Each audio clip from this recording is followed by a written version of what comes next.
सोहळा आनंदाचा गजर विठुरायाचा अखंड हरिनाम सप्ताह मौजे जवळा खुर्द तालुका कळंब जिल्हा उस्मानाबाद दिनांक 15 डिसेंबर ते 22 डिसेंबर 2020 श्री तुलसी रामायण कथा तसेच अखंड हरिनाम सप्ताह विनीत समस्त ग्रामस्थ मंडळी मौजे जवळा खुर्द तालुका कळंब जिल्हा उस्मानाबाद प्रक्षेपण आपल्या आवडत्या मराठी हॉटस्पॉटवर दिलाय। तुमच्या बापाने तुम्हाला असं कुठे सांगितलंय की जंगलामध्ये 14 वर्ष राहायचंय म्हणून? 14 वर्षाचा काळ कुठेही व्यतीत करायचा आहे तुम्हाला। नावे थांबले काय आणि जंगलात राहिले काय? नाव मला हाकायचे, तुम्ही फक्त आरामशीर बसून राहा। मला तुम्ही सोबत असले की मला आनंद येतोय। नाव चाललेली केवटाची, पुन्हा 2-3 चक्रा झाल्या, पुन्हा केवटाला रामजी म्हणतात, अरे किती चक्रा मारणार? किती म्हणजे काय? असं काय विचारता म्हणे देवा तुम्ही? बस 2-4 तर चक्रा झाल्यात, लगेच कंटाळले तुम्ही?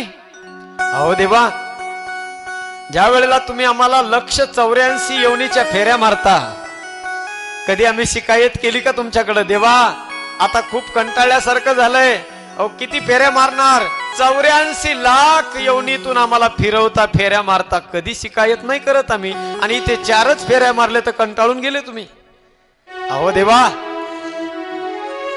बसून राहा, पण नाव अशी हलायची ना सज्जन हो। लक्ष म्हणजे म्हणतात, अरे केवळ जरा सावकाश नाव चालव, रामजी पडतील खाली।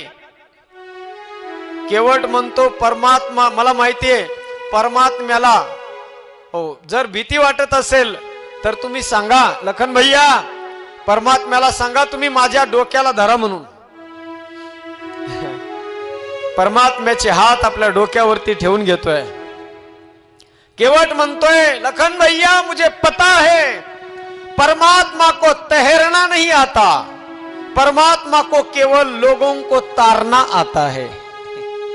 तैरना नहीं आता मुझे पता है, इसलिए मुझे मेरी बाजुओं को पकड़ के रखो प्रभु, मैं नाव चलाता हूं। नाव चाललेली आहे सज्जन हो। 2-4 फेऱ्या झाल्या, परमात्म्याला पलीकडच्या तटावर नेऊन सोडलं। पलीकडच्या तटावरती नेऊन सोडल्याबरोबर रामजीनं मनात विचार केला, या केवटाच्या प्रेमाकडे पाहून, या केवटाचं प्रेम पाहून रामजी नतमस्तक झाले सज्जन हो। मनामध्ये आला, विचार आला रामजीच्या की या केवटाला पण काहीतरी दिलं पाहिजे। मनात नुसता इच्छा निर्माण झाली, संकल्प मनात आल्याबरोबर आपल्या पतीच्या मनातला संकल्प जानकीने ओळखला, आणि मा जानकीने आपल्या हातातली अंगठी काढली, रामाच्या हातात दिली। पिय हिय किसिय जाननी हारी, मन मुदरी मन मुदित उतारी। रामाच्या हातात ती अंगठी दिली। भगवान रामजी त्या केवटाकडे घेण्यासाठी विनंती करतायत, पण केवट म्हणतो, देवा नको। कसं घेऊ देवा? मी वचन दिलं होतं तुमच्याकडून काही घेणार नाही म्हणून। पण रामजी पुन्हा पुन्हा जास्तच विनंती करतात। केवट म्हणतो, देवा कसं घेऊ? आपण दोघं एकाच जातीचे आहेत, एका जातीचे माणसं एक दुसऱ्याकडून जर एक दुसऱ्याची सेवा केली तर एक दुसऱ्याकडून काही घेत नसतात। की नाही से न नाही लेत धोबी से न धोबी, देके मजूरिया ये जाति को न बिगाड़ियो। प्रभु मोरे घाट तो पार मोही मोही उतार दीने, जब आऊंगा मैं तोरे घाट तो पार मोही उतार दीजो। हे देवा, मी घेतला असतं पण नाही येऊ शकत, कारण तुम्ही सुद्धा नावाडीच आहात आणि मी सुद्धा नावाडीच आहे। मी या छोट्याशा नदीचा नावाडी आणि तुम्ही भव नदीचे नावाडी आहात। आज तुम्ही माझ्या या तटावर आलात, मी पलीकडच्या तीरावर तुम्हाला आणून सोडलं, पण देवा ज्या वेळेला मी तुमच्या तटावर येईल त्यावेळेला मला तुम्ही पलीकडच्या तटावर नेऊन सोडा, बस. याच्या पलीकडे काही नको. तरी रामजी विनंती करतात, अरे केवट तू काहीतरी घे. त्यावेळेला सज्जना हो केवटाने पट दिशी आपले गुडघे जमिनीवर टेकवले, परमात्म्याचं दर्शन घेतलं. आपलं डोकं रामाच्या पायावर टेकवलं. आतापर्यंत दर्शन नव्हतं घेतलं, कारण केवटाला माहिती होता आता याच्या अगोदर जर आपण रामाचं दर्शन घेतलं असतं तर आपण ज्याचं दर्शन घेतो ना सज्जना हो, त्याचं आपण तो जे सांगल ते आपल्याला ऐकावं लागत असतं. मग केवटानं जर अगोदर दर्शन घेतलं असतं तर रामानं जसं सांगितलं तसं केवटाला ऐकावं लागलं असतं. पण केवटाला तसं करायचं होतं जसं त्याला करायचं होतं, म्हणून त्यानं दर्शन नाही घेतलं. पण आता मात्र सज्जना हो केवटाने परमात्म्याच्या चरणावरती आपलं डोकं टेकवलं. डोकं चरणावर टेकवलं, हात जोडले सज्जना हो. थरथर त्या ओठाने केवट बोलायला लागलाय, डोळ्यातून अश्रूच्या धारा येऊ लागल्या. रामजी म्हणतात, अरे केवट काहीतरी घे, काहीतरी माग माझ्याकडून, अरे काहीतरी घे तू. केवटानं म्हणावं, देवा आज काय काय मला मिळवायचं बाकी राहिले देवा. तुमच्या चरणाची अविरल चरणाची सेवा मला करण्याचं सद्भाग्य मला प्राप्त झालं. जन्म जन्म मुनी जतन कराही, अंतराम काही आवत नाही. जन्मच्या जन्म मुनी लोक हिमालयाच्या गिरीकंदरामध्ये जाऊन ज्या परमात्म्याची अहोरात्र साधना आराधना करतात, त्या परमात्म्याच्या चरणाच्या प्रक्षालनाचं सद्भाग्य आज मला प्राप्त झालं. आणखी काय होय देवा. केवट म्हणू लागला, नाथ आजू मैं काहन पाव, नाथ आजू मैं काहन पावा. मिटे दोष दुख दारी दावा, मिटे दोष दुख दारिद दावा. बहुत काल मैं कीन्ही मजूरी. हे देवा, अनेक दिवसाची लोकांची ज्ञान या गंगेवर केलीत, मला वाटतं त्याचं फलित म्हणून आज मला तुमच्या चरणाची प्राप्ती झाली. आणि तुमच्या चरणाची एकदा प्राप्ती झाली की आणखी काय प्राप्त करायचं शिल्लक राहतं. परमात्म्याचे चरण प्राप्त झाले, कारण चरणामध्ये सुख आहे सज्जना हो. परमात्म्याच्या चरणात सुख आहे, म्हणून तर त्या चरणात सुख असल्यामुळे लक्ष्मी माता ते चरण सोडायला तयार नाही. देवा आज मला काय प्राप्त होण्याचं बाकी आहे. भरपूर काही मला प्राप्त झालंय देवा. बस एकच विनंती आहे या केवटाची, या पामराची.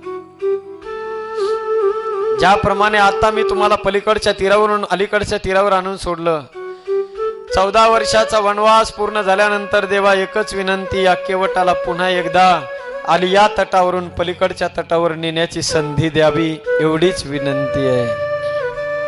फिरती बार मोही जो देवा, सोई प्रसादू मैं शिरुधरी लेवा. नाथ आज मैं कहन पावा. केवटाला सजना हो जड अंतकरणाने परमात्म्याने निरोप दिला.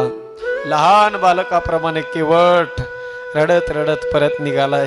जणू केवट देवाला म्हणतो, हे देवा, हे भगवंता, एकदा तुझे चरण प्राप्त झाल्यानंतर पुन्हा त्या नश्वर संसारामध्ये मला का पाठवतोस तू. अरे देवा, आता इच्छा नाही राहिली त्या प्रपंचामध्ये, नश्वर प्रपंचात जाण्याची इच्छा नाही राहिली. देखिले तुमचे चरण निवांत राहिले मन, कासया त्यजीन प्राण आपुलागे. हे देवा, जड अंतकरणाने केवट निघाला सज्जनाहो, डबडबल्या डोळ्याने परमात्म्याला प्रभूला निरोप केवटाने दिला. गुहक राम लक्ष्मण आणि जानकी माता यांचा प्रवास पुढे सुरू झाला. भरद्वाज ऋषीच्या आश्रमावरती थांबतायत. पुढे पुन्हा यात्रा पुढे निघाली. रामाच्या सोबत काही शिष्य बोलावलेत भरद्वाज ऋषींनी.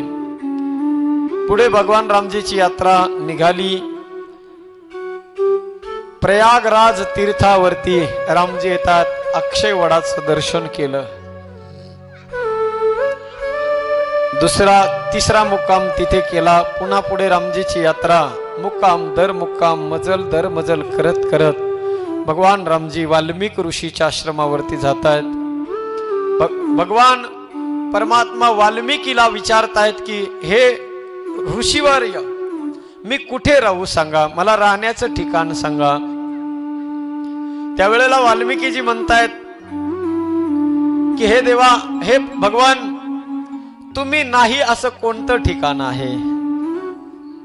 ज्या ठिकाणी तुम्ही नाहीत असं एकही ठिकाण या जगामध्ये नाही.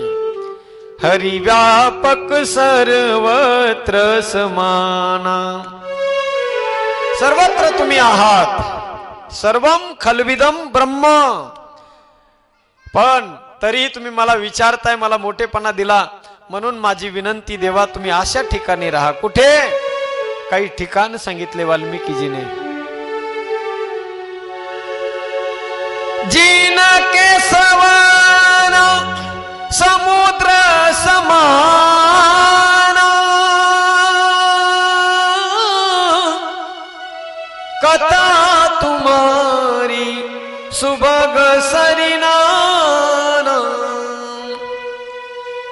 भरही निरंतर होईन पूरे. हे देवा, जिनके श्रवण समुद्र समाना, कथा तुम्हारी सुभग सरिनाना. ज्याचे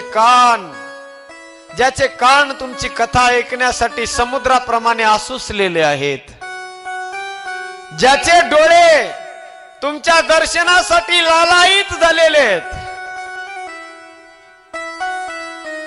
ज्याच्या अंतकरणामध्ये तुमच्याविषयी सद्भाव आहे, तुमच्याविषयी प्रेम आहे, अशा व्यक्तीच्या घरी तुम्ही राहा, अशाच्या ठिकाणी तुम्ही राहा. काही ठिकाण सांगितले. हे अत्यंत गोड तो विषय सज्जन हो. पण एक स्थूल रूपाने ठिकाण सांगावं म्हणून वाल्मिकीजी परमात्म्याला सांगतात, देवा, इथून जवळच चित्रकूट आहे, त्या चित्रकूट पर्वतावरती तुम्ही राहा. अत्यंत सुंदर, मनोहर, परम मनोहर असणारं क्षेत्र आहे, त्याचं नाव आहे चित्रकूट. भगवान रामजी चित्रकूटावरती तिथे जात आहेत. गुहक स्वतः आपल्या हाताने रामजीला त्या चित्रकूटावरती कुटिया बांधून देतोय. सुंदर एक पर्णाची पानाची कुटिया तयार केली. रामजी त्या चित्रकूटावरती राहू लागलेत. अत्यंत सुंदर चित्रकूट. ज्या चित्रकूटावरती सज्जन हो, एवढी विशाल वटवृक्षाची सर्व दाट झाडी आहे. दिवसा सूर्याचं दर्शन होत नसायचं.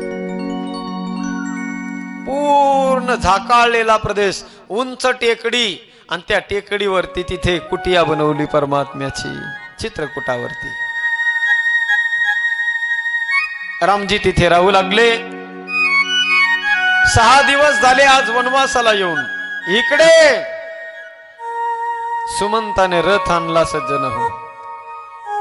सुमंत विचार करतोय, दिवसा रथ नेता येणार नाही. दिवसा जर रथ नेला तर लोक मला आडवे होतील, विचारतील मला रामजी कुठे आहेत म्हणून. रात्र होईपर्यंत सुमंताने वाट पाहिली, आणि रात्र झाल्याबरोबर सुमंताने मध्यरात्रीच्या वेळेला आपला रथ अयोध्येमध्ये प्रविष्ट केला. रथ बाजूला सोडून राजा दशरथाच्या महलामध्ये सुमंत महाराज जात आहेत. सुमंताच्या येण्याची चाहूल राजा दशरथाला लागल्याबरोबर दशरथजी विचारताय, सुमंत. सुमंतानं जय जीव म्हणून प्रणाम केला. अरे सुमंत, कहां है मेरा राघव, कहां है जानकी, कहां है मेरा लखन? सुमंतानं महाराजांना सर्व हकीकत सांगितली. महाराज, तुम्ही सांगितल्याप्रमाणे रथात बसून राम, लखन आणि जानकीला घेऊन गेलो. पहिला मुक्काम तमसा नदीच्या किनारी केला. दुसरा मुक्काम शृंगवेरपुरामध्ये केला. पुढे गुहकाची भक्ती सांगितली, केवटाचं प्रेम वर्णित केलं, भरद्वाज ऋषीच्या आश्रमाला भेट दिल्याचं सांगितलं. पुढे वाल्मिकीच्या आश्रमावरून भगवान रामजी आता चित्रकूटावर राहत आहेत, इथपर्यंतचा सर्व समाचार राजा दशरथाला सांगितला. ज्या वेळेला त्या राजाला दशरथाला समजलं की माझा राम वनाला निघून गेला, आता परत येणार नाही, त्याच क्षणी राजा दशरथाने आपला धीर सोडला. सज्जनाहो, तुलसीदासजी म्हणतात, जो राजा दशरथ स्वर्गामध्ये जर गेला तर इंद्रानं त्याला बसण्यासाठी अर्ध आसन द्यावं. एक वेळेस काळासोबत सुद्धा युद्ध करण्याची ताकद आणि धैर्य ज्या राजाचं होतं, राजा दशरथाचं, पण आज मात्र अत्यंत हतबल आणि हवाल दिल झालेला राजा दशरथ सुमंतानं पाहिला. राजा दशरथाच्या चेहऱ्यावरचा रंग उडलाय, तोंड कोरडं पडलंय, तोंडातून शब्द निघत नाही. राम राम राम एवढेच फक्त शब्द मुखात आहे. राजा दशरथाचं मस्तक कौशल्याच्या मांडीवर आहे. आता राजा दशरथाची अंतिम घटिका जवळ आली. सज्जन हो, काही क्षणात राजा दशरथाच्या शरीरातून प्राण ज्योत निघून जाणार अशी अवस्था झाली. अचानक राजा दशरथाच्या डोळ्यासमोर भयंकर एक चित्र दिसायला लागलं. दशरथ महाराज कौशल्याला म्हणतायत, कौशल्य बघ, कौशल्य त्या समोरच्या भिंतीवर एक मला चित्र दिसतंय. कौशल्यनं म्हणावं, नाही महाराज, मला काहीच दिसत नाही. शेजारी उभा आहे सुमंत. सुमंता, तुला दिसतंय का रे दादा? नाही नाही महाराज, मला पण काहीच नाही दिसत. नसतं दिसत सज्जन हो. दशरथ महाराज म्हणतात, अगं कौशल्य, त्या समोरच्या भिंतीवर मला चित्र दिसतंय. त्या चित्रामध्ये त्या बाळ श्रावणाचे वृद्ध मायबाप मला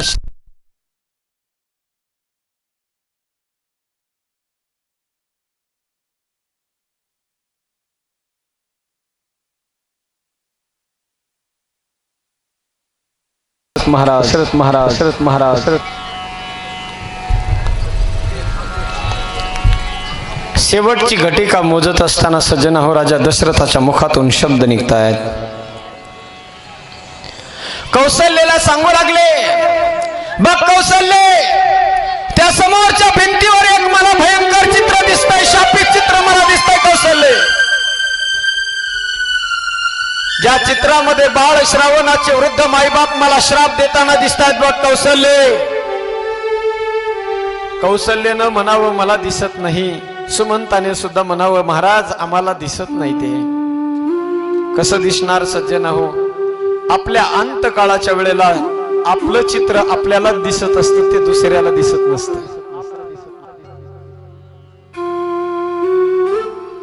दशरथ महाराज सांगू लागले, कौशल्य, मला शापित चित्र दिसतंय, शापित चित्र. काय दिसत होतं सज्जन हो? बाळ श्रावणाचे वृद्ध झालेले ते मायबाप राजा दशरथाला शाप देत आहेत आणि ते चित्र डोळ्यासमोर दिसायला लागलं. जसं कर्म आपण आपल्या जीवनामध्ये करतो ना सज्जन हो, त्या कर्माचं फलित म्हणून एक चित्र अंतकाळाच्या वेळेला तो सगळा चित्रपट आपल्या डोळ्यासमोर उभा राहत असतो. दशरथ महाराज म्हणतात, कौशल्य, गेलो होतो शिकार करण्यासाठी. दिवसभर शिकार शोधली, दिवसभर वनामध्ये जंगलामध्ये वन हिंडलो, पण कुठेच काही सापडलं नाही. मनात विचार केला, दिवसभर चरायला गेलेली जनावरं संध्याकाळच्या वेळेला पाणी पिण्यासाठी म्हणून तळ्यावरती, जलाशयावरती येतील असा अंदाज बांधून त्या तळ्याच्या किनारी एका झाडावरती लक्षवेधी बाण मी तयार केला आणि लक्षवेधी बाण तयार करून मी बसलेलो होतो सावजाची वाट बघत.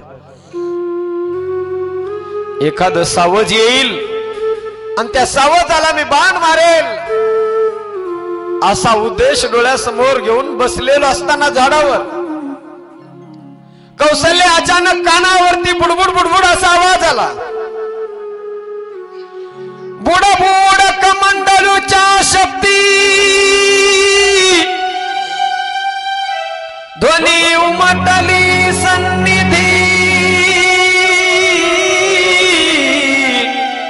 दशरथे केवळ शब्द वेदी बाण वेगे विंदिला. कानावर बुडबुड बुडबुड आवाज आला. मला असं वाटलं की एखादं सावज असेल. सावज समजून मी बाण सोडल्याबरोबर आई म्हणून किंचाळी कानावर आली. कौशल्ये, मला वाटलं होतं एखादं सावज असेल, पण तिथे सावज नव्हतं, तिथं बाळ श्रावण होता. माझा तो लक्षवेधी बाण त्या बाळ श्रावणाच्या वक्षस्थळाचं भेदन करून आरपार निघून गेलेला होता. मी जवळ जाऊन पाहिलं तर रक्ताच्या थारोळ्यात पडलेलं ते बालक सांगू लागलं मला सगळे. मी विचारलं त्याला, बाळा कोण आहेस तू, कुठून आलास, काय परिचय तुझा? मला सर्व हकीकत त्या बाळ श्रावणाने सांगितली. महाराज, अनाया निर्मळ पाणी. महाराज, माझ्या वृद्ध माता पित्यांना काशीला घेऊन चाललोय. तानेनं ते व्याकुळ झालेत. पाणी द्यावं म्हणून पाणी नेण्यासाठी आलो होतो. महाराज, माझे ते मायबाप वृद्ध आहेत, वृद्ध.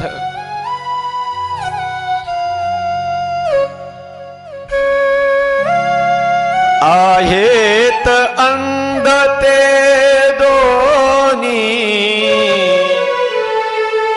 दुर्वासा खोडून कोणी.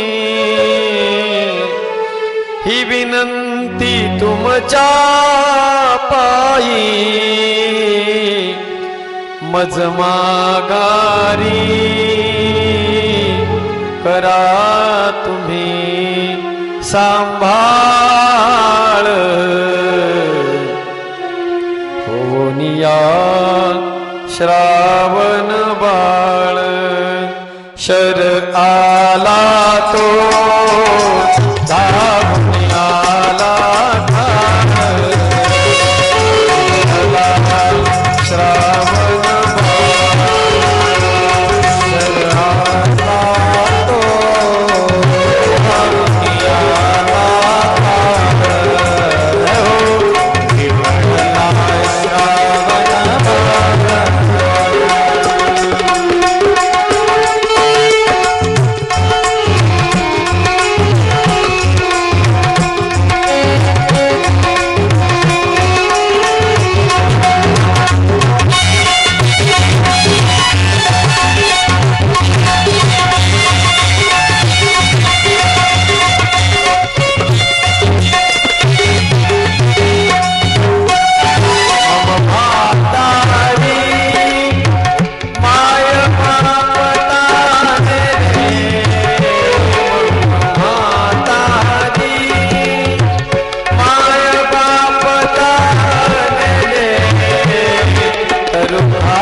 बाळ श्रावणाची करुण वाणी मी ऐकली आणि हे कौशल्य त्या बाळ श्रावणाच्या वृद्ध माय बापांना मी पाणी घेऊन चाललेलो होतो. जसं मी त्या वृद्ध माय बापांच्या जवळ गेलो, माझ्या दबक्या पावलांचा आवाज त्यांच्या कानापर्यंत गेला आणि मला विचारू लागले, बाळ श्रावणा, अरे राजा का उशीर केलास एवढा? अरे नाराज झालास का आमच्यावरती? कष्ट होतोय का? त्रास होतोय का रे राजा आमचा तुला? अरे का बोलत नाहीयेस? बोलणार रे राजा. अरे बाळा, बाळ श्रावणा बोलणार रे राजा. कौशल्य, कोणत्या शब्दानं मी सांगू हे मला कळत नव्हतं. कोणत्या तोंडाने मी सांगू त्यांना? मी कसं सांगू की माझ्या पानाने तुमच्या बाळ श्रावणाच्या वक्षस्थळाचं भेदन झालंय म्हणून कसं सांगू मी त्यांना? पण मन मजबूत करून मी त्यांना शेवटी सांगितलं की तुमचा बाळ श्रावण माझ्या हातून मारला गेलाय, मी तुम्हाला पाणी घेऊन आलोय. आणि ज्या वेळेला आपल्या बाळाच्या मृत्यूची घटना जेव्हा कानावर पडली, कौशल्य, त्याच वेळेला त्या बाळ श्रावणाच्या वृद्ध माय बापांनी मला श्राप दिला, अरे राजा, आमासी दिदले पुत्र दुःख, तूही पावसी पुत्र शोक. राजा, आज जसं आम्हाला आमच्या पुत्राच्या वियोगाने तू तडफडवलंस ना राजा, तुझ्या जीवनात तुला 4 पुत्र होतील, पण अंतकाळाच्या वेळेला एकही नसेल. कौशल्य, आज माझ्या जीवनामध्ये मला 4 पुत्र आहेत, पण आता माझ्या अंतकाळाच्या वेळेला माझ्या डोळ्यासमोर एकही नाही. राम राम राम 6 वेळेस मुखातून शब्द निघाले सज्जन हो. राम राम कही, राम कही, राम राम कही, राम कही, राम राम कही, राम कही, राम राम कही, राम कही, राम राम कही, राम कही, राम राम कही,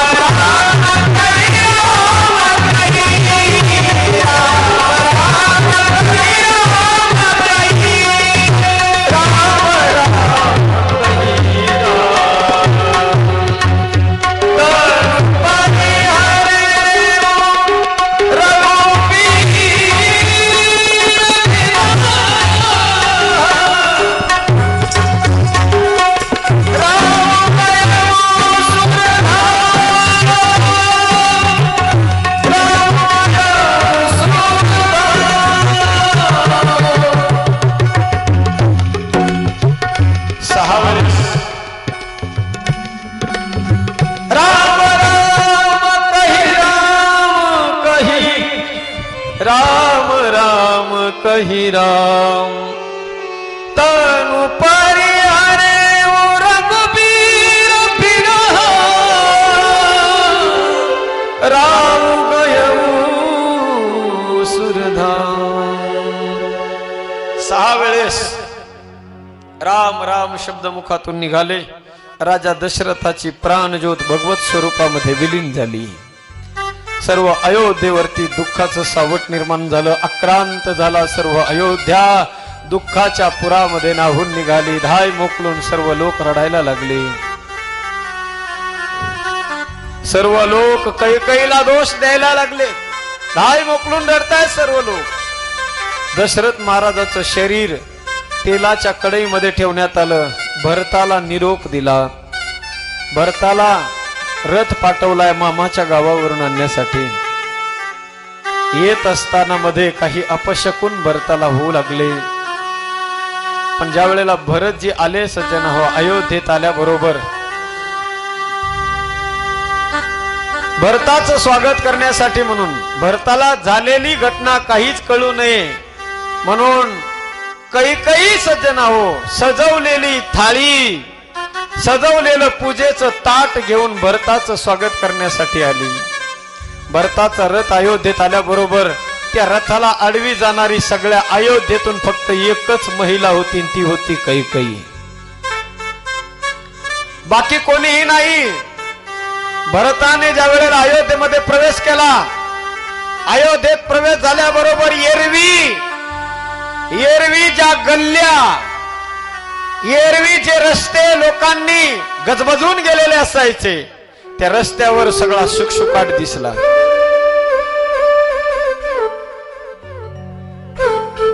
गावाच्या मुख्य भागावरती ज्या ठिकाणी लोकांची गर्दी असायची तिथे एकही माणूस दिसत नाही. गावामध्ये सगळा सुखसुकाट झालेला भरताला दिसला. आज अयोध्या कशी दिसायला लागली त्या भरताला. लागती अवध भयावनी भारी,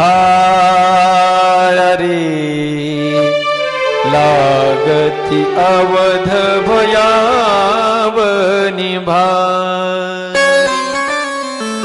स्मशान भूमी सारखी अयोध्या आज भरताला दिसायला लागली. राजवाड्याच्या गेट जवळ भरताचा रथ गेल्याबरोबर कैकेयी ओवाळण्यासाठी आली आहे. भरताने सर्व विचारलं, मा, हे आई, अगं माझा राम कुठे आहे? गावामध्ये लोक कसे दिसत नाहीत?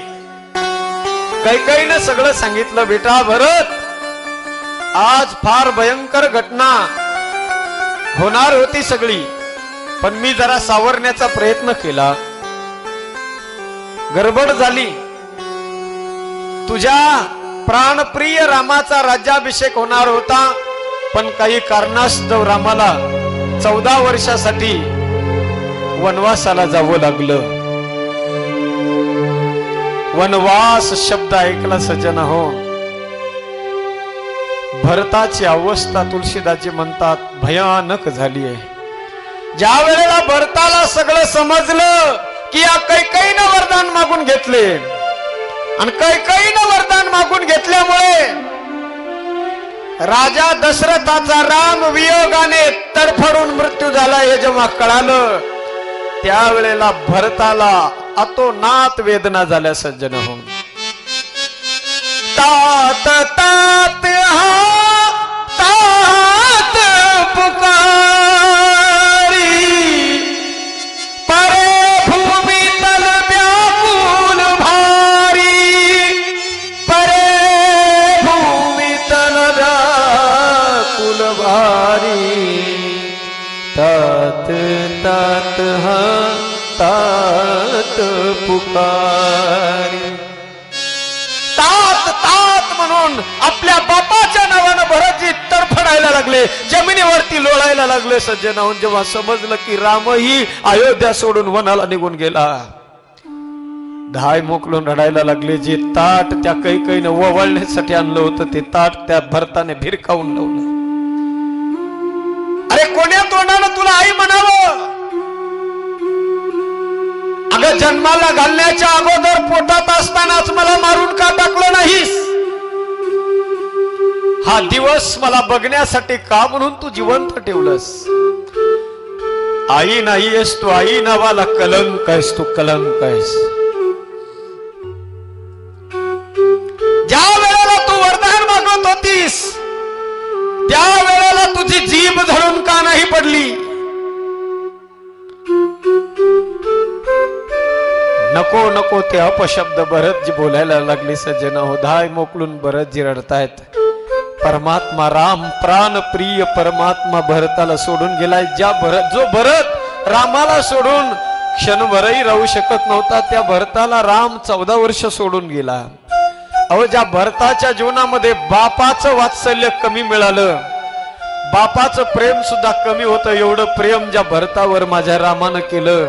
आणि त्या भरताला सोडून जेव्हा राम 14 वर्षासाठी निघून गेला, विचार करा काय अवस्था झाली असेल त्या भरताची. धाय मोकलून रडायला लागले भरतजी. तेवढ्यामध्ये मध्येच ती मंथर आली. शत्रुघ्नानं त्या मंथरेचे केस ओढले, फरफटत ओढत नेलं तिला. भरताला दया आली, भरतानं तिला सोडलंय. डायरेक्ट तिथून भरतजी गेले सज्जन हो माता कौशल्याच्या महलामध्ये. मा कौशल्या बसलेली सज्जन हो रामाच्या कमऱ्याच्या दारावरती बसलेली. रामाच्या छोटे छोटे बालपणाचे जे भगवान रामजीचे छोटे पायात घालण्याचे बूट होते सज्जन हो, त्या हातात पायातल्या त्या खडावा त्या कौशल्याने आपल्या हृदयाला लावल्यात आणि कौशल्या माता दारावरती वाट बघत बसलेली आहे. आता इथून पुढे जणू 14 वर्ष पर्यंत कौशल्या माता रामाची वाट पाहत बसणार आहे. जननी निरखत बाण धनैया, जननी निरखत बाण धनैया. बाल स्वरूपामध्ये भगवान रामजीच्या बाल्य अवस्थेमध्ये भगवान रामजी ज्या धनुष्य बाणाने खेळायचे सज्जन होतो, बाण मा कौशल्याने आपल्या हृदयाला लावलेला आहे. आणि ज्या दिशेनं रामजी गेलेले त्या रस्त्याकडं अगदी डोळ्यात तेल घालून टकटकी लावून अगदी जशी एखादी लाकडाची मूर्ती आणून बसवली अशी कौशल्या माता बसलेली आहे. तेवढ्यात भरतजी तिथं जातात. भरताने पाहिलं, धावत गेले भरतजीन कौशल्या मातेच्या चरणावरती नतमस्तक झाले. लोटांगण घातलं कौशल्या मातेच्या पायावरती, पटकन अलगद उचललं आपल्या मांडीवर बसवलं. भरताचे चुंबन घेतले, डोक्यावरून हात फिरवला आणि धाय मोकलून ती माय रडायला लागली. भरतजीला भरताच्या मुखातून शब्द निघत नाही. हे आई माफ कर मला, माझ्यासारखा पातकीन माझ्यासारखा पापी या जगात दुसरा कोणी नाही. या जगातलं सर्वात मोठं जे पाप असेल, सर्वात मोठं पाप जे असेल ना आई, तर ते सगळं पाप आणि त्या पापाचा भागीदार मला होऊ दे, ते माझ्या मस्तकावर येऊ दे. हे आई, माझ्यामुळेच परमात्मा वनाला निघून गेला, माझा राम माझ्यामुळे वनाला गेलाय. हे आई, बाल हत्येचं जे पाप असतं ना, बाल हत्या केल्यानंतर जे पाप माणसाला मिळतं ते पाप मला मिळू दे. एवढंच नाही, जगातलं चोरी करण्याचं जे पाप आहे ते पापही ते मलाच प्राप्त होऊ दे. हे आई, याच्याही पुढे जाऊन सांगेल, आईच्या सोबत वाईट काम करण्याचं जे पाप आहे, जगातलं सगळ्यात मोठं पाप, ते पाप सुद्धा मला लागेल. जर या माझ्या परमात्म्याला, माझ्या प्रभूला वनामध्ये पाठवण्याचा जर माझा अधिकार असेल तर, माझा जर त्याच्यात काही हात असेल तर. कौशल्या माता हृदयाला लावते भरताला सज्जन हो. अत्यंत करुण अवस्था आहे. कौशल्यानं सांत्वन केलं भरताचं. राजा दशरथाचं शरीर तेलाच्या कढईमध्ये टाकलेलं बाहेर काढलंय. भरताच्या हाताने तिलांजली देण्यात आली.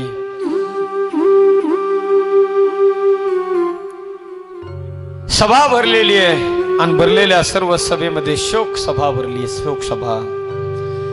आणि त्या शोक सभेमध्ये वशिष्ठ महाराज उठून उभे राहतात, सर्वांना प्रबोधित करतायत की बघा, ज्या राजाविषयी आपण शोक करत आहोत तो राजा दशरथ शोक करण्याच्या योग्यतेचा नाही आहे. शोक त्या राजाविषयी करावा ज्या राजाला आपल्या प्रजेविषयी, जो राजा आपल्या प्राणापेक्षाही जास्त, जो राजा आपल्या प्रजेवर प्रेम करत नाही, प्रजेची लूटपाट करून आपलं पोट, आपलं उदरनिर्वाह भरण्याचा जो प्रयत्न करतो, अशा राजाविषयी शोक करावा. सोचिय नृपति जो नीति न जाना, जिनहीन प्रजा प्रिय प्राण समाना.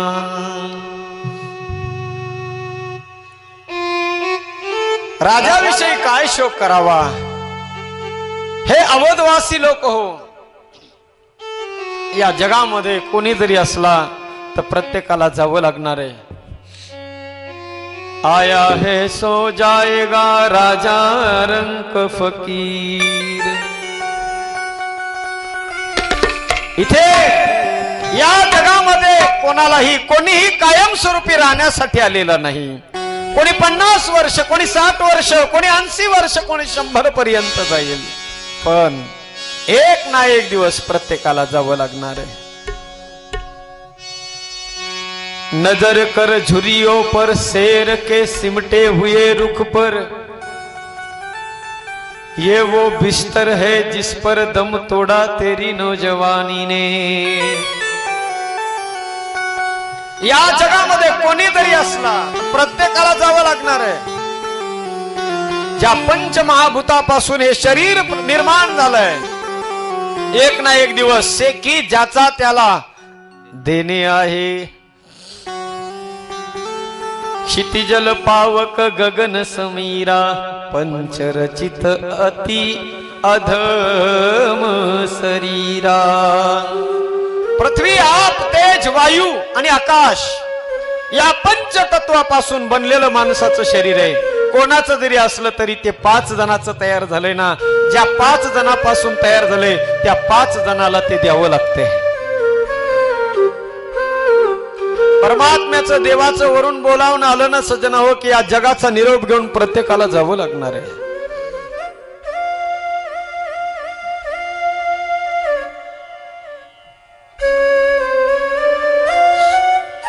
अत्यंत सुंदर उपदेश वशिष्ठ महाराजांनी केला. जीवन अत्यंत क्षणभंगूर आहे. क्षणभंगूर जीवन की कलिका, कल प्रात को जाने खिली न खिली. मलयाचल की सुची शीतल मंद सुगंध मिली न मिली. कलिकाल कुठार लिए फिरता तन नम्र पे चोट झिली न झिली. हरि नाम रटले अरी रसना, फिर अंत समय में हिली न हिली.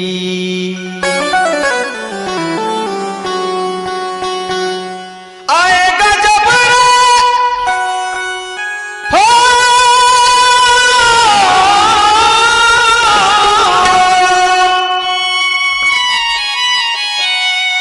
आएगा जब बुलावा हरि का,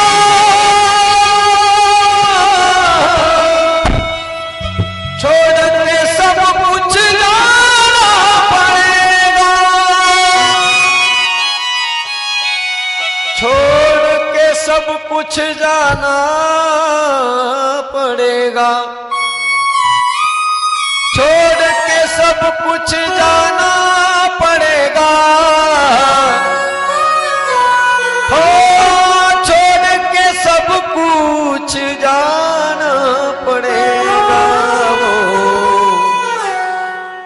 आएगा जब बुलावा हरि का,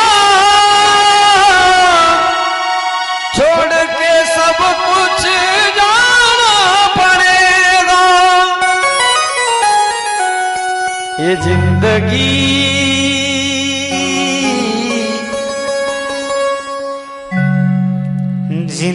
एक किराए का घर है.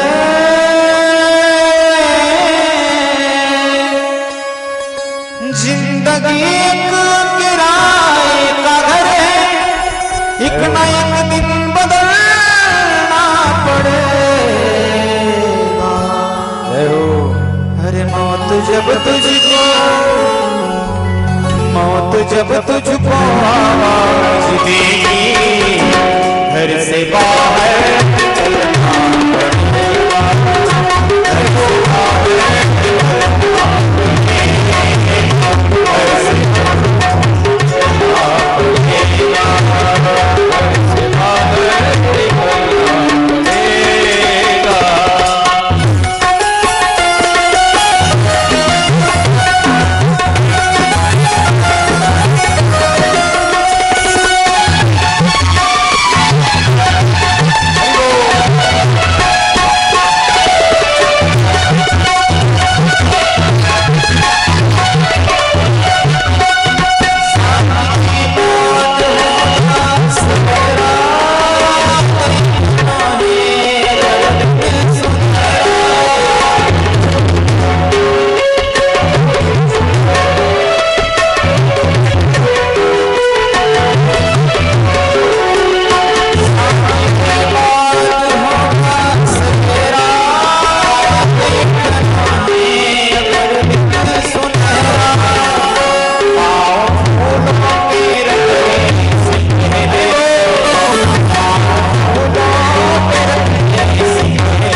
रहना नहीं देश बिराना है। अत्यंत गोड सुंदर उपदेश वशिष्ठ महाराजांनी केला। राजा दशरथाला सद्गती प्राप्त झाली आणि सर्वजण भरताला राजसिंहासनावर बसण्यासाठी विनंती करू लागले। भरतानं सांगितलं, ऐका, मला तुम्ही आता राजसिंहासनावर बसण्याचा अधिकार तुम्ही आग्रह करू शकत नाही, कारण आता तो अधिकार तुम्ही संपवलेला आहे। वरदान मागत असताना पहिलं वचन मागितलं होतं भरताला राजगादी, आणि दुसरा वर होता रामाला वनवास। पण मागण्याचा क्रम जसा होता, अंमलबजावणी तशी नाही झाली। मागण्याचा क्रम होता, पहिल्या वराने भरताला राजगादी आणि दुसऱ्या वराने रामाला वनवास। पण अंमलबजावणी कशी झाली? दुसरं वरदान अगोदर अंमलात आणलं गेलं। रामाला अगोदर तुम्ही वनाला पाठवलं, जसं वरदान मागितलं होतं तशा पद्धतीने जर त्याची अंमलबजावणी झाली असती तर पहिल्या वराने भरताला राजगादी हे वरदान होतं आणि दुसऱ्या वराने रामाला वनवास। पहिल्या वराने जर भरताला राजा बनवलं असतं तुम्ही लोकांनी, मी जर राजा झालो असतो, तर नंतर दुसरा वर होता रामाला वनवास। आता नंतर रामाला वनाला पाठवायचं की नाही हा अधिकार राजाचा राहिला असता, माझा राहिला असता। मी ठरवलं असतं माझ्या रामाला वनाला पाठवायचं की नाही। तुम्ही चुकलेले आहात। तुम्ही दुसऱ्या वराची अंमलबजावणी पहिलं केली, रामाला वनाला पाठवलं ना, आता तुम्ही म्हणता की भरताला राजगादी नाही शक्य होणार। मी ऐकलं असतं, मी तुमचं ऐकलं असतं, पण जर तुम्ही वर जसं मागितलं होतं तशी अंमलबजावणी झाली असती तर आता मी जसं सांगेल तसं तुम्हाला ऐकावं लागेल। भरताला सगळेजण म्हणत होते, सत्ता राजाशिवाय सत्तेला शोभा नाही, सत्ता अशी एकाकी पडलेली योग्य नाही, तुम्ही सत्तेचा स्वीकार करा। भरताला सर्वजण विनवत होते, पण भरताने दो टूक सांगितलं, सज्जन हो, पहले सत्य का दर्शन और बाद में सत्ता का स्वीकार। पहिलं रामाचं दर्शन, सत्य स्वरूप रामाचं पहिलं दर्शन होणार, आणि रामजी जो आदेश देतील तो आदेश मी शिरोधार्य मानायला तयार आहे। भरताचा प्रस्ताव सगळ्यांना पसंत पडला। भरताने सांगितलं, चला मी विनवणी करून पाहतो, आपण सर्वजण जाऊ, राज्याची सगळी सामुग्री सोबत घ्या आणि तिथे वनामध्ये जाऊन आपण रामाला राजगादी हे अयोध्येचं राज्य रामाच्या स्वाधीन करून देऊ। सगळं सोबत घेतलं सज्जन हो। भरताची राम यात्रा एवढं गोड सुंदर प्रसंग आहे। 7 दिवस एवढ्याच प्रसंगावरती भरताची राम यात्रा। भरत एक सामान्य जीव आहे आणि तो सामान्य जीव परमात्म्याच्या भेटीला निघालेला आहे। मग परमात्म्याच्या भेटीला जात असताना रस्त्यामध्ये त्याचे किती विघ्न येतात, अगदी सरळ सांगून जातो, एक 5-6 विघ्न येतात। पहिलं विघ्न येते, भरतजी ज्या वेळेला निघाले रस्त्याने, भरतानं विचार केला, ज्या रस्त्याने माझे प्रभू पैदल गेलेत त्या रस्त्यानं मी सुद्धा पैदल जाणार आहे। पैदल जायला लागले, भरत पायी चालायले म्हणून सगळे लोक, म्हातारे कोतारे सगळेच माणसं पायी चालायले। कौशल्यानं विनंती केली, भरत तुमच्या पायी चालण्यामुळे हे म्हातारे माणसं सुद्धा पायी चालायले, तुम्ही चालू शकाल, पण ही म्हाताऱ्या माणसांचं काय? लोकांसाठी आपण घेतलेलं व्रत तोडावं लागणं हा पहिला नियमभंग आहे। तुम्ही तुमच्या जीवनामध्ये परमात्म्याच्या यात्रेसाठी निघाल्यानंतर लोकांसाठी, लोकांच्या प्रेमासाठी आपला नियम तोडावं लागणं हे पहिलं विघ्न आहे। लोक म्हणतात ना, कधी कधी आम्हाला पण म्हणतात, आमचा एखाद्या वेळेला उपवास असावा आणि उपवास असला की लोक मुद्दाम काहीतरी नेमकं उपवासाच्या दिवशी चांगलं काहीतरी खायला घेऊन येतात। मग लोक म्हणतात, अहो महाराज मुद्दाम आणलंय तुमच्यासाठी, तुमच्या आवडीचा पदार्थ आहे म्हणून आणलाय, हो घ्या ना जरा। मग आम्ही जर म्हटलं नाही ना उपवास आहे आम्हाला, कसं काय आणावं? मग लोक म्हणतात अहो महाराज आमचं खूप प्रेम आहे तुमच्यावर, प्रेमामुळे आणलाय आम्ही तुमच्या हा. आणि प्रेमात कुठं नियम असतो का? प्रेम में नियम नहीं होता, ले लो. पर प्रेम में नियम नहीं होता, ये बात सबको लागू नहीं होती. प्रेम में नियम नहीं होता, ये तो पहुंचे हुए किसी साधु को ये बात लागू हो सकती है. आप और हम कौन हो? तुम्ही आम्ही सर्वांनी आपला जो नियम आहे, आपलं जे व्रत आहे ते कंप्लीट केलं पाहिजे. प्रेम में नियम नाही. कुणाला? एखादा साधू, ऐका सज्जन हो, एक गरीब एका खेडेगावामध्ये राहणारी एक महिला, गरीब महिला होती. बाळाचा जन्म झाला आणि बाळाचा जन्म झाल्याबरोबर त्या बाळाच्या बापाचा मृत्यू झाला. वैधव्याचं दुःख तिला आलं. त्या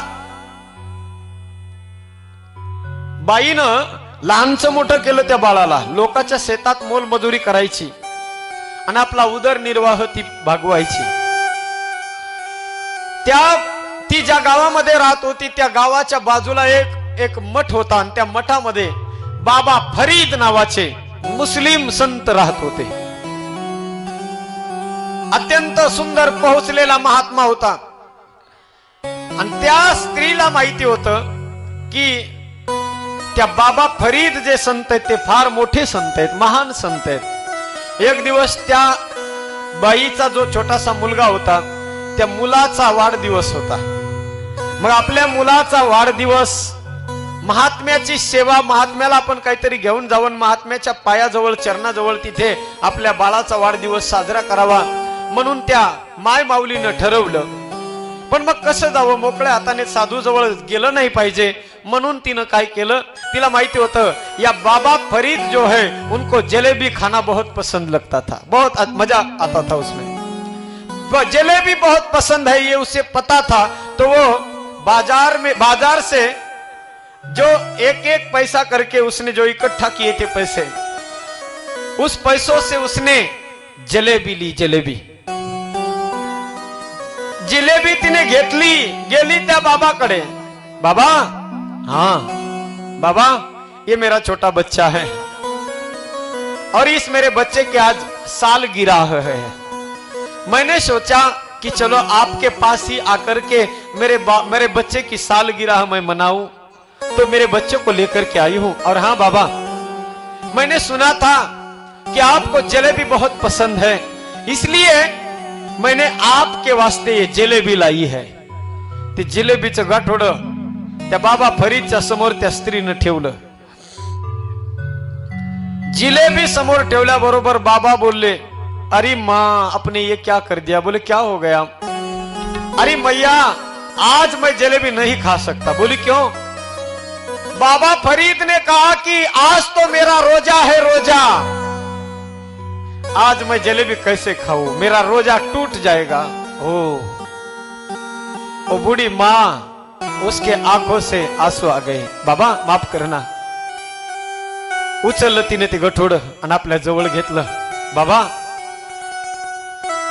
मुझे पता नहीं था कि आपका रोजा है, मुझे लगा था कि आपको जलेबी बहुत पसंद है इसलिए मैंने ये जलेबी लाई थी. बाबा यदि आपका रोजा टूटता हो तो मैं ये जलेबी आपको नहीं दे सकती, माफ करना बाबा.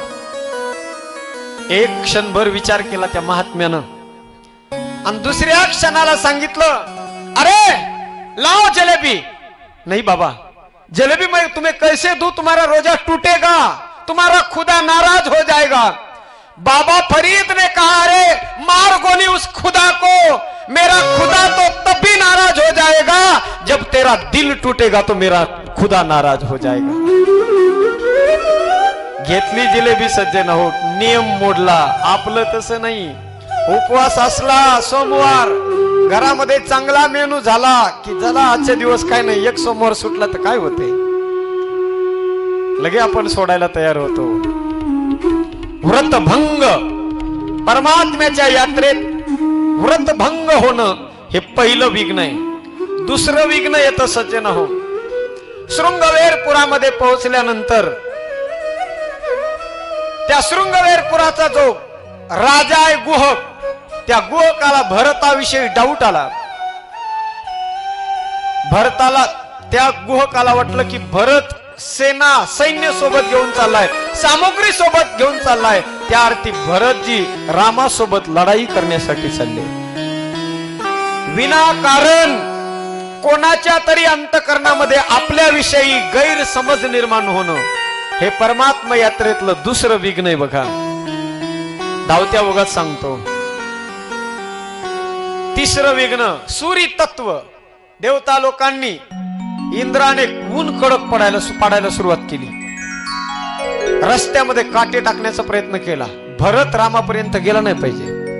भरतजी जर रामापर्यंत गेले तर रामाला जर भरताने विनवणी केली, रामजी जर पुन्हा अयोध्येला आले तर रामजी अयोध्येला लंकेला जाणार नाही. तर लंकेला नाही गेले तर रावणाचा मृत्यू होणार नाही. रावणाचा मृत्यू जर नाही झाला तर आपले भोग पुन्हा आपल्याला मिळणार नाही.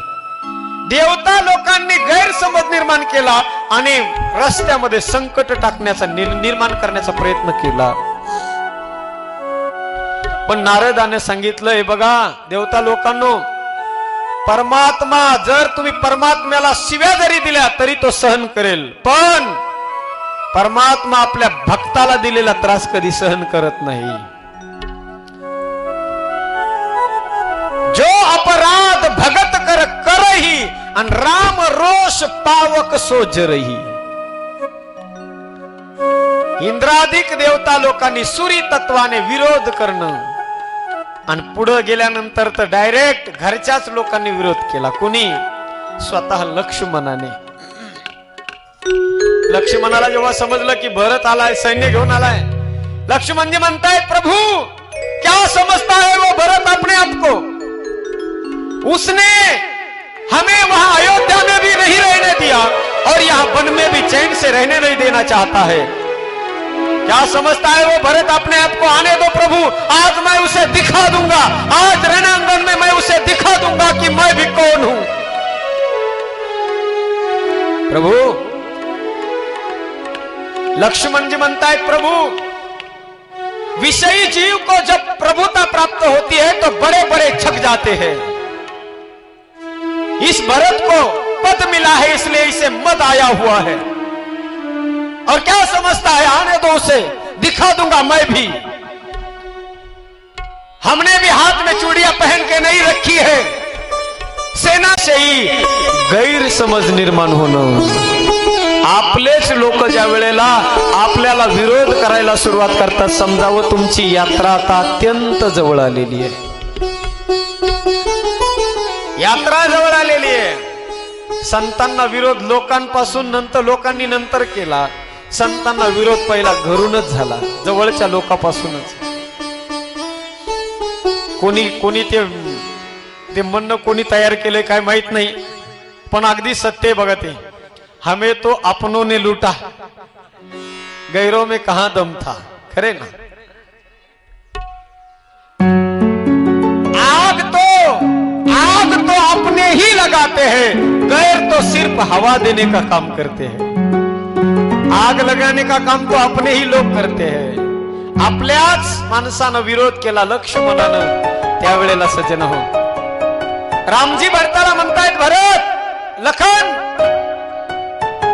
अत्यंत सुंदर तुझ्या मुखातून आज जे शब्द बाहेर पडत होते ना, खरोखर ऐकून समाधान वाटत होतं. तू म्हणलास लखन की माणसाला मोठेपणा प्राप्त झाला की तो माणूस जमिनीवर चालत नाही.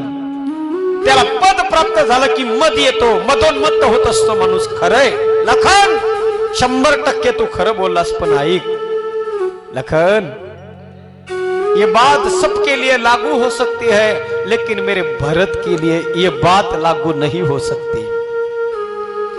रामजी म्हणतात लखन, या जगामध्ये दोनच अशी माणसं ईश्वरानं निर्माण केलेत. दोनच व्यक्ती अशा निर्माण केल्यात, एकामध्ये संपूर्ण अवगुण आहे, संपूर्ण अवगुण, आणि एकामध्ये संपूर्ण गुण आहेत. दोनच माणसं आहेत. बाकी गुण आणि अवगुणाने मिश्रित सगळ्या लोकांचं जीवन आहे. विधी प्रपंच गुण अवगुण साना. एक आहे मंथरा जिच्यामध्ये एकही गुण नाही, आणि दुसरा आहे माझा भरत ज्याच्यामध्ये एकही अवगुण नाही. कोण आहे भरत? भरत हंस रविवंश तडागा, जनमी कीन गुण दोष विभागा. हे लखन, माझा भरत म्हणजे हंस आहे, हंस. राजहंस जसा त्याच्या समोर अर्धा ग्लास दूध आणि अर्धा ग्लास पाणी एकाच ग्लासामध्ये जर टाकून त्याला दिलं तर दूध त्या पाण्यातून दूध फक्त तो पिऊन टाकतो, राहिलेलं पाणी अर्धा ग्लास जशाला तसं स्वच्छ पाणी तो तसंच बुडात ठेवतो, फक्त दूध त्याच्यातून ओढून घेतो. तसं माझा भरत म्हणजे हंस आहे, हंस. त्याच्यामध्ये अवगुण कधी येऊ शकत नाही. असं म्हणता म्हणता भरताची यात्रा रामजी पर्यंत पोहोचते. अत्यंत राम आणि भरताची भेट अत्यंत सुंदर भेट आहे सज्जन हो, भरत भेट. तिथे भेट झाली. थोड्या वेळाने मिथिलेवरून जनक महाराज आपलं सगळे सैन्य सोबत घेऊन येत आहेत. तिथे त्या चित्रकूटावरती वार्तालाप होतो, विचार विनिमय झाला आणि शेवटी रामाचा धर्म हरला आणि भरताचं प्रेम जिंकलं सज्जन हो. भरताचं प्रेम जिंकलं आणि शेवटी भरताने रामाच्या पादुका घेतल्या आणि पादुका घेऊन भरत महाराज निघाले अयोध्येकडे सज्जन हो. ले चला रे राम भक्त राम की निशानी, राम भक्त ले चला रे राम की निशानी, राम भक्त ले चला राम भक्त ले चला रे राम की निशानी, राम भक्त ले चला रे राम की निशानी, राम भक्त ले चला रे राम की निशानी, राम भक्त ले चला रे राम की निशानी, राम भक्त ले चला रे राम की निशानी.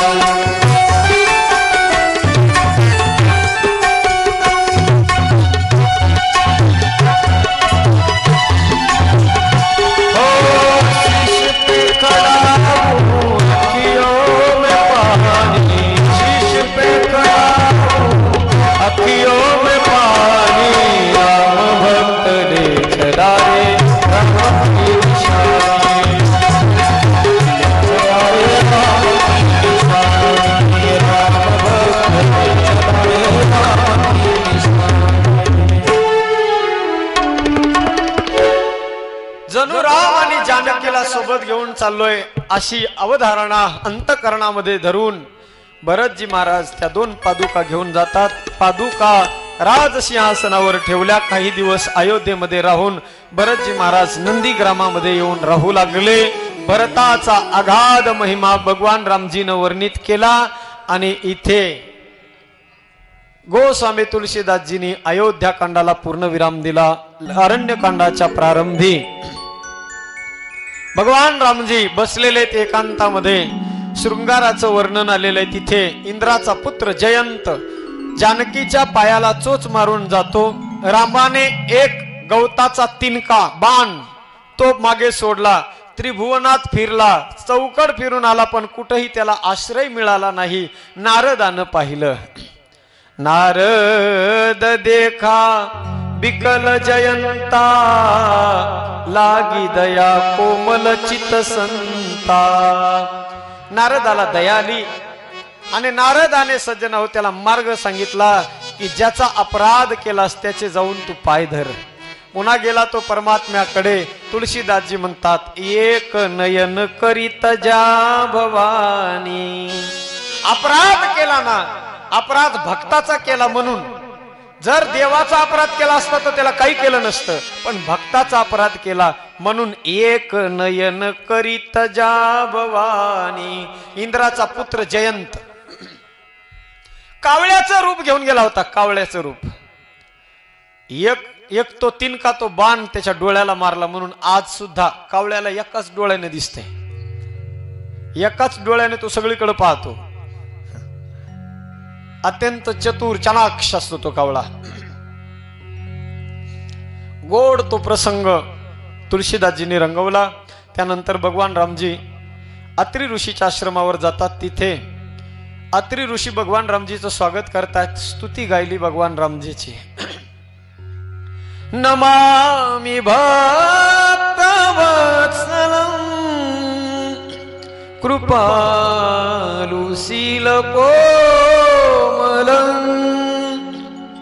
नमामि ते पदाम्बुजम् अकामिना स्वधामदम्. सुंदर स्तुती रामजीची गायली. त्यानंतर जानकी माता अनुसयेला पतिव्रता धर्माची लक्षणं सांगते, विचारते. तेव्हा अनुसया माता जानकीला पतिव्रता कशी असते, त्या पतिव्रता जगामध्ये 4 प्रकारच्या असतात. जी स्वप्नातही कोणा परपुरुषाकडे पाहत नाही तिला उत्कृष्ट समजावं. जी पाहते पण आपल्या समान जर असेल तर भावाप्रमाणे, मोठा जर असेल तर बापाप्रमाणे, छोटा असेल तर पुत्राप्रमाणे समजते, ती मध्यम आहे. दुसऱ्या पुरुषाकडे एक पाहते पण दुसऱ्या पुरुषाकडे पाहून लोकलज्जेमुळे पुन्हा ती जी मागे मागे फिरते तिला कनिष्ठ समजावं. आणि जी कशाचाच विचार न करता जी आपल्या स्वच्छंदाप्रमाणे आपल्या मनाला वाटेल तसं जी वागते तिला निकृष्ट नारी असं सांगितलं. 4 प्रकारचे पतिव्रतेचे लक्षण सांगितले. तिथून पुढे भगवान रामजीची यात्रा सुतीक्ष्ण महाराजाची भेट झाली. सुतीक्ष्ण महाराज आपल्या गुरुच्या आश्रमावर रामाला घेऊन जात आहेत. तिथून पुढे भगवान रामजीची यात्रा निघते. सर्वंग ऋषीला सद्गती देऊन कबंधक नावाच्या राक्षसाचा उद्धार करून भगवान रामजी शबरीच्या आश्रमावर येतात. शबरीच्या आश्रमावर जी शबरी डोळ्यात तेल घालून वाट पाहत बसली होती, काय म्हणत होती शबरी? गाओ. जब मेरे राम जी का वर्ण होगा शबरी की कुटिया, जब मेरे राम जी का वर्ण होगा शबरी की कुटिया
बरसता सावन होगा, मेरे प्यारे नैनों का दर्शन होगा, शबरी की कुटिया का पावन होगा.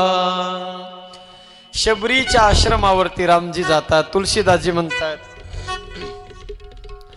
ताही देई गती राम उदारा, सबरी के आश्रम पगुधारा, शबरी देखी राम गृह आए, मुनि के वचन समुझी जिय भाए.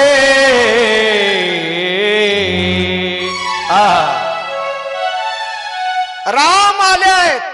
शबरी आज तुझ्या कुटियावर कुटिया पावन करण्यासाठी राम आलाय. हे शब्द ऐकले सज्जना, डोळ्यात तेल घालून बसली होती शबरी. रामाची वाट बघत बसली होती. कशामुळे?